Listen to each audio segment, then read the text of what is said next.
Testamento político. Para sair de um universo cerrado, e não é necessário de modo algum que seja um campo de concentração, prisão ou uma outra forma de encarceramento, pois a teoria se aplica a qualquer tipo de produto do totalitarismo, existe a solução mística da crença. A esse respeito não se vai dizer nada no que se segue, sendo a crença consequência da graça divina, seletiva por essência. As três soluções a que nos referimos são estritamente do mundo, têm caráter prático e se mostram acessíveis a qualquer um. Primeira solução, a de Solzhenitsyn. Em O Primeiro Círculo, Alexander Isaevich a menciona rapidamente, voltando a ela no primeiro volume de Arquipélago Gulag. Essa solução consta para quem passa pelo limiar da Securitate ou outro qualquer órgão análogo de inquérito, em dizer a si mesmo, com decisão, neste exato instante, morro mesmo. Permite-se-lhe dizer a si próprio, consolando-se, pobre da minha juventude, ou pobre da minha velhice, da minha esposa, dos meus filhos, de mim, do talento ou dos bens ou de minhas forças, de minha amada, dos vinhos que já não beberei, dos livros que já não lerei, dos passeios que já não farei, da música que já não ouvirei, etc. Mas é algo seguro e irreparável. Doravante, sou um homem morto. Se pensar assim, sem hesitação, o indivíduo está salvo. Já não se pode fazer nada contra ele.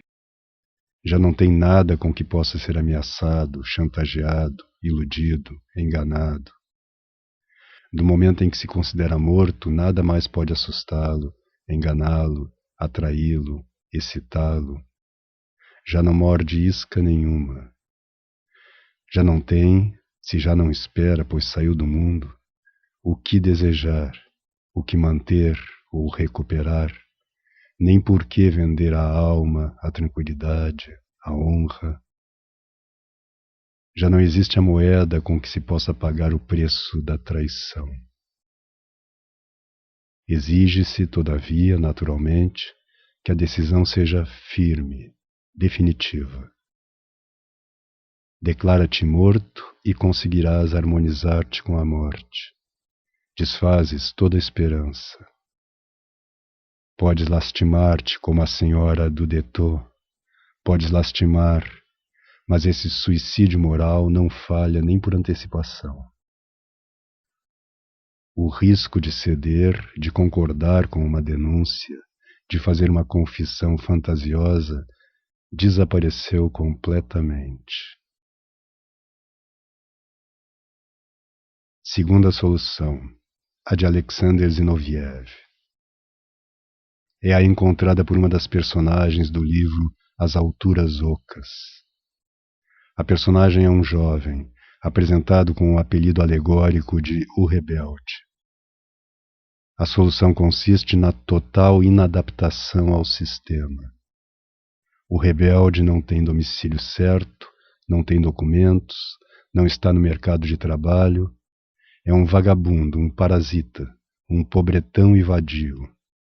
Vive de hoje para amanhã, do que se lhe dá, do que aparece, de bagatelas. É maltrapilho. Trabalha ao acaso, às vezes, quando e se aparece uma oportunidade. Passa a maior parte do tempo em prisões ou campos de trabalho forçado, dorme em qualquer lugar, vagabundeia.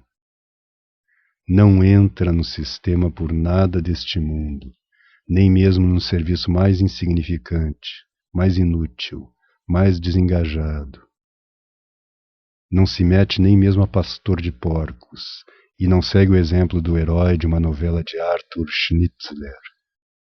Este, cheio de medo de responsabilidade, termina porqueiro. Não, o rebelde projetou a si mesmo, em estilo existencialista, de uma vez por todas, como cão perdido, cabra sarnenta, monge budista mendigo, demente, doido pela liberdade. Tal homem, situado à margem da sociedade, é também ele imune. Não há de onde possam exercitar sobre ele nenhuma pressão, não tem o que lhe tirar nem lhe oferecer. Podem a qualquer tempo prendê-lo, fatigá-lo, desprezá-lo, metê-lo a ridículo, mas ele escapa. De uma vez por todas consentiu em levar a vida conforme o exemplo e modelo de um perpétuo albergue noturno. Da pobreza, da incredulidade, da falta de seriedade, fez ele um credo. Assemelha-se a um animal selvagem, a um ser macilento, a um salteador de estrada. É Ferrante Pala de Stendhal, é Zacarias Lister de Matei Kalinesco, é um louco em Cristo, leigo, um incansável andarilho. E Wotan, descendo a esta terra, que nome tem? Der Wanderer, um judeu errante. Tem a língua solta, fala até cansar, dá a voz às mais arriscadas anedotas, não sabe o que é respeito, vê tudo de cima, diz o que lhe passa pela mente, pronuncia verdades que os outros nem sequer poderiam imaginar sussurrar. É o menino do conto de fadas de A Roupa Nova do Imperador, de Andersen. É o bufão do Rei Lear. É o lobo da fábula, também ela temerária, de La Fontaine. Não se inquieta diante da coleira. É livre, livre, livre. Terceira solução. A de Winston Churchill e de Vladimir Bukovsky. Resume-se ela, em presença da tirania, da opressão, da miséria, das adversidades, das desgraças, das calamidades, dos perigos, não só não te abates, mas ao contrário tiras delas a vontade louca de viver e lutar. Em março de 1939, Churchill disse a Marta Bibesco: vai haver guerra. Pó e pólvora vão ser feitos do Império Britânico. A morte nos espreita a todos. No entanto, sinto-me rejuvenescer 20 anos. Quanto mais as coisas vão mal para ti, quanto mais imensas são as dificuldades, quanto mais és ferido, mais cercado e submisso aos ataques, quanto mais não entrevês nem sequer uma esperança probabilística e racional, quanto mais o cinzento, a escuridão e o viscoso se intensificam, se inflam e se enredam de modo mais inextricável, quanto mais o perigo te desdenha mais diretamente, tanto mais tens desejo de lutar e conheces um sentimento crescente de inexplicável e eminente euforia. És assaltado de todas as partes, com forças infinitamente mais fortes que as tuas. Lutas.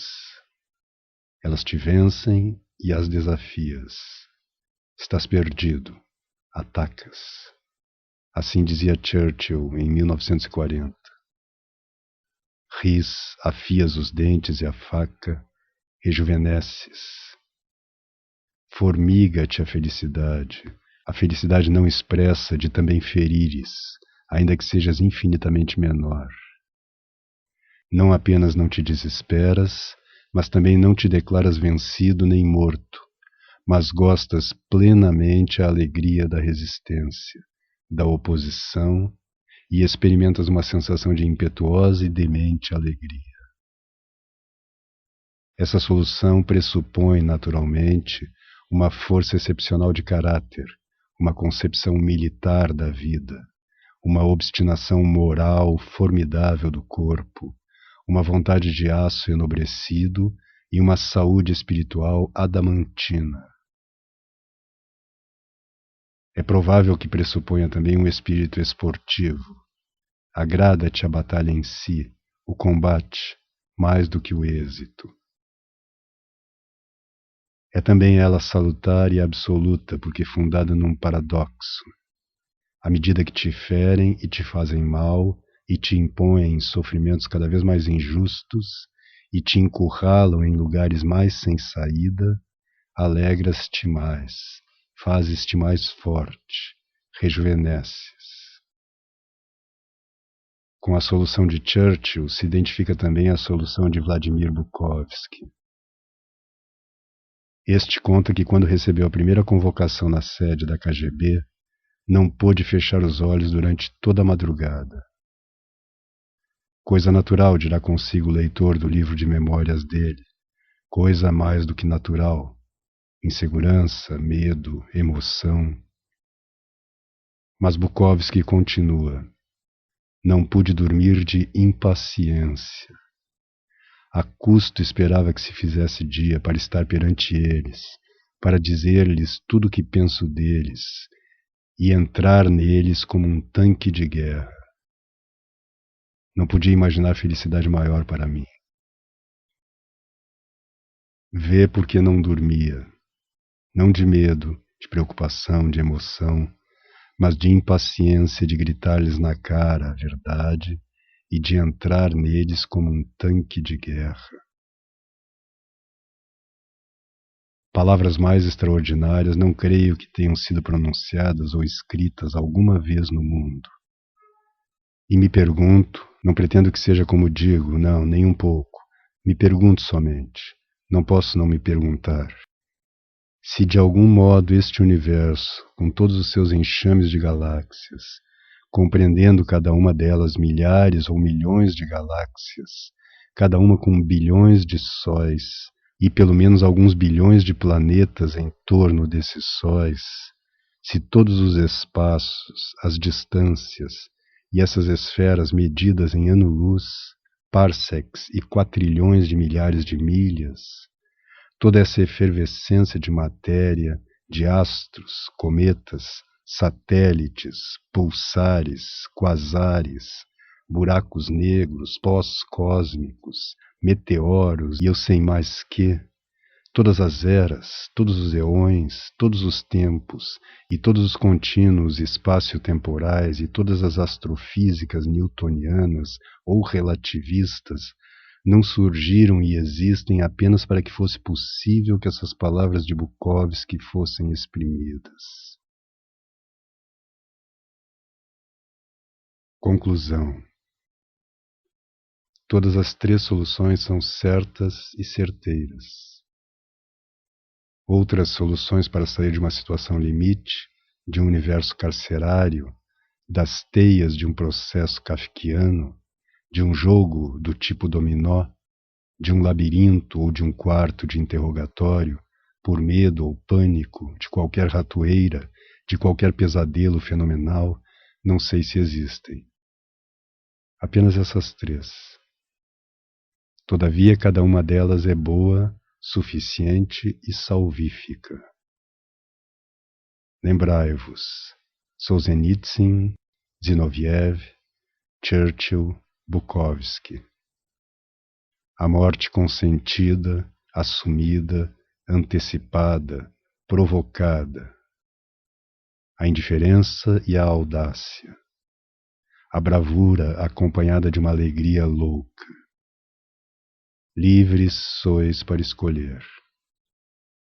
Mas convém perceberdes que, falando do ponto de vista mundano e humano, outra via para enfrentar o cerco de ferro, que em boa parte é de giz, vide estado de assédio de Camus, o fundamento da ditadura é um fantasma, o medo, é muito duvidoso encontrardes.